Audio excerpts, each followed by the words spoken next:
At the White House, President Trump held a rare televised bipartisan meeting on immigration reform. Republican and Democrat leaders from the House and Senate gathered to begin hammering out legislation to meet a deadline imposed by the president.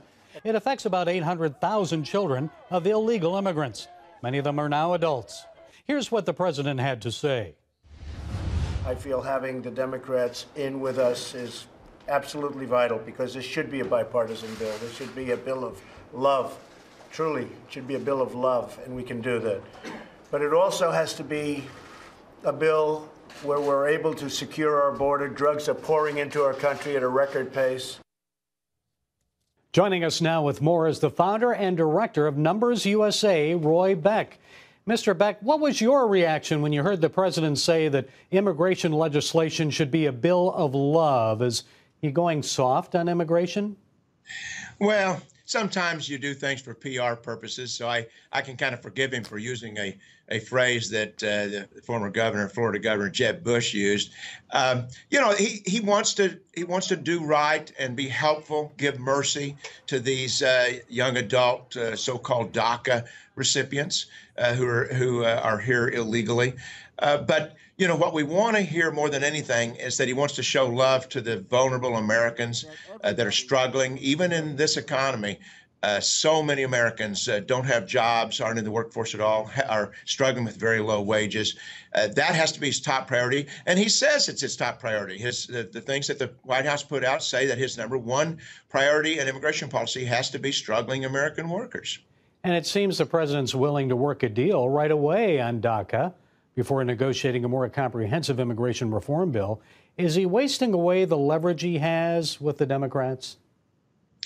We really don't know. I mean, he said some things this week that sounded like he was just basically going to cave and give up the leverage altogether. For example, if he were to give an amnesty to the 800,000 DACA recipients and get in return only border security, for example, well, he would have lost his leverage because the leverage for there to be enough Democrats to pass a bill in the Senate is they want to get the work permits. They want to get the lifetime work permits and residency for these young adult illegal aliens. He did say that a DACA deal must include border security, yet he did say he'll sign whatever Congress sends him. So does that mean we're heading towards amnesty for illegals, at least for the dreamers without better border security?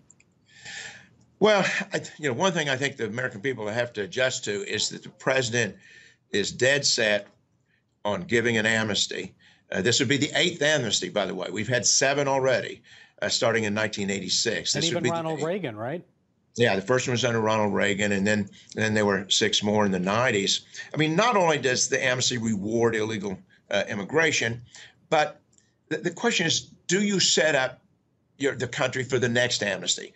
In previous 7 amnesties, those amnesties did not require a verification system, a reliable verification system that would cut off the jobs magnet. The main reason that we have 11 million or more illegal aliens in this country is because they can get jobs. We cannot have yet another amnesty that just sets up for the next amnesty. Let's stop illegal immigration once and for all. So maybe, my organization has endorsed a House bill that actually does include a DACA amnesty.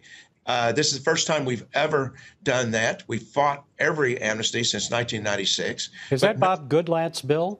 Bob Goodlatte from Virginia. It's a compromise. It gives amnesty to these 700,000 DACA recipients, but it immediately, or within 2 years, requires all employers to use E-Verify, cuts off the jobs magnet so we won't have to deal with another amnesty later on, and it ends chain migration. It says that you're no longer going to be able to just keep bringing extended family.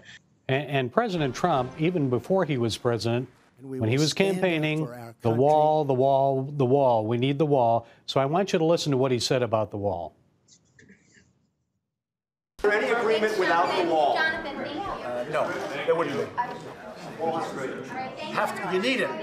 John, you need the wall. I mean, changing your tune. Wonderful. I'd love not to build the wall, but you need the wall.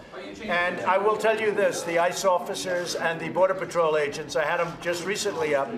They say if you don't have the wall, in certain areas, obviously, that aren't protected by nature, If you don't have the wall, you cannot have security. You just can't have it. It doesn't work. So, Mr. Beck, will the border wall be negotiated away, or will it happen?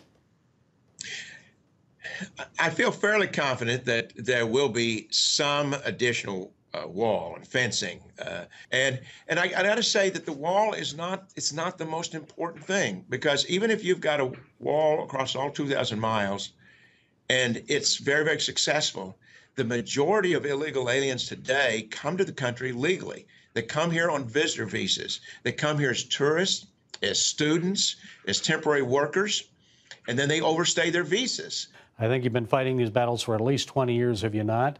So, 21 years. Yeah. So now, after that White House bipartisan meeting, are we going down the same road as before, amnesty and no real reform here? Because this should be a bipartisan bill. We are on a road that's headed that way. There's a fork in that road, and one of the forks leads down there, and the other fork leads to something that's really new, and that we were promised by candidate Trump and President Trump would be the way he would go. We've got to do everything we can to keep the pressure on the president and particularly on the Republican leaders in Congress to not sell us out again.